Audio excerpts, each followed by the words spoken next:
It's the zombie farmer. Yes, it is start date 4/3/2020. And he's got some more remarkable things to tell you about. So I'll just let him speak his mind to you. Have a great day. It just keeps getting better and better, folks. That's just all there is to it.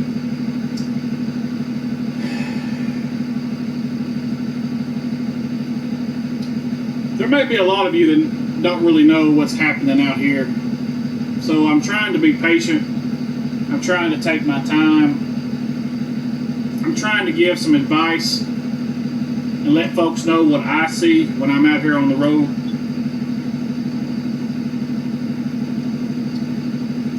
When I go into a local grocery store, or take, for example, this restaurant I just went up to. Of course, I couldn't go in. And of course, cars is backed up, I'd say at least 50 cars deep, trying to get their order through the drive-thru. Not letting people go inside and put their order in. Got to come out to you and take your order. You know, got to basically stand in your designated spots. And I see the local grocery stores have chained off and roped off non-essential items, because you can't even buy non-essential items now.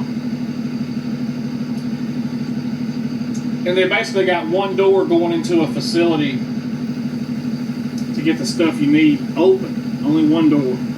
And probably a couple cash registers open with 30, 40 people standing in line waiting to get checked out. But no, we got to be safe. We got to social distance ourselves so we don't get too crowded and we don't spread this virus.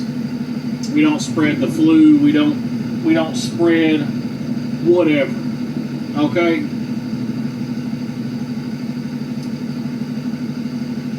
If before this event happened, if before you couldn't see it, if before you couldn't see the conditioning, the everyday conditioning that they did to each and every one of us, look at the conditioning they're doing right now.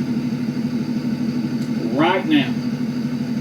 Now, for those folks out there who doesn't get out and actually sees this and believes every single thing that they see on the news and in the media, or something they read somebody wrote, and ain't actually out seeing it, all I can do is tell you what I see. And what I see is this. I see a situation that we are being put in for something that is man-made, for something that is propped up, and for something much bigger is brewing. They are conditioning every single one of us to follow the orders. It feels like grade school when you're standing in line in a grocery store to get your milk and eggs, because you got to stand in your little X. You got to stand in your little box. Then you get to move up all one at a time. And then everybody around you is sitting there looking, and they're actually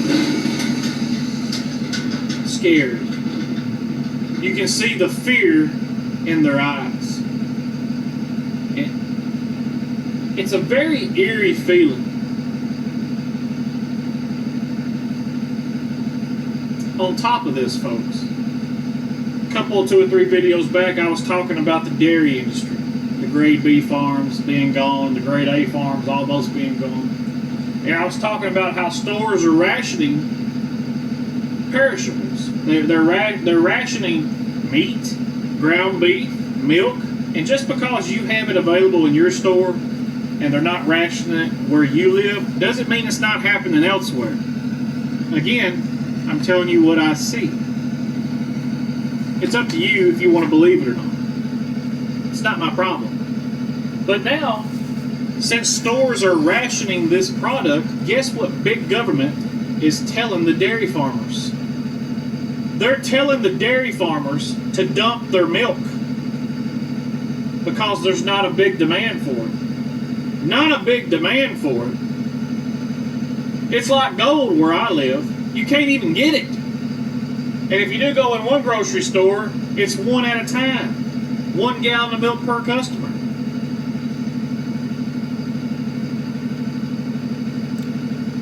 This is the biggest smokescreen I have ever seen in my entire life. I know for a fact, right now, just like yesterday, I told y'all that they was laying off truck drivers. They're laying off healthcare workers. Healthcare workers, while they build field hospitals for the sudden surge of the sick. And see, I laugh at people whenever they get on here and they tell me that what I say is not true. I laugh at them. Because, see, this old boy knows just a little bit more than the average person who's hiding behind their four walls every day because the government says that there is a virus out there that's more deadly than anything else in this whole world. That it is the biggest threat to our survival. But wait, you want me to tell you what's the most scariest words you'll ever hear? 8 of while them. you're on this planet, while you're alive? You get that knock on the door. You say, who is it? Why, it's us, government. We're here to help you. Yep, he's right. We must not forget, ladies and gentlemen, in the name, and this is people, in government, not government itself, because that's just a building. It's with a name on it. It's like a fictitious business, okay? It's the people inside the government, okay? The moral do-gooders that think that what they're doing is morally right in the name of that deity, okay? And that's what's being played out in the mindsets of people. All based on control through fear. Yes, control through fear, because people don't even know what fear is and what mechanism that truly is. Your fear right now is telling you something is wrong besides what you're hearing. And fear is a mechanism of defense. That's what fear is. It's a natural instinct to protect you, to help protect you, not to turn you into a coward or to be scared and run from something, okay? That's been robbed from our process in natural thinking today for some reason. So, what he did say and what he's talking about is absolutely the truth. Couldn't be any more. And it ain't fear porn. This guy's out there, out on the front lines, baby. Same with me. I go outside. I got stuff I have to do during the day still, one way or another. And I take care of him, and I see that. And I see what he's talking about, and he's absolutely right. And I'm actually, you know what's bothers me the most is I'm really not worried so much about the people that we see on TV that are so-called leaders, officials, elected, whatever. Those people really don't scare me. I mean, they're cowards, super cowards. The people that'll actually believe them and carry out their orders is what's more scarier than anything. And those are the people that are going to come knock on the door and say, I'm here from the government.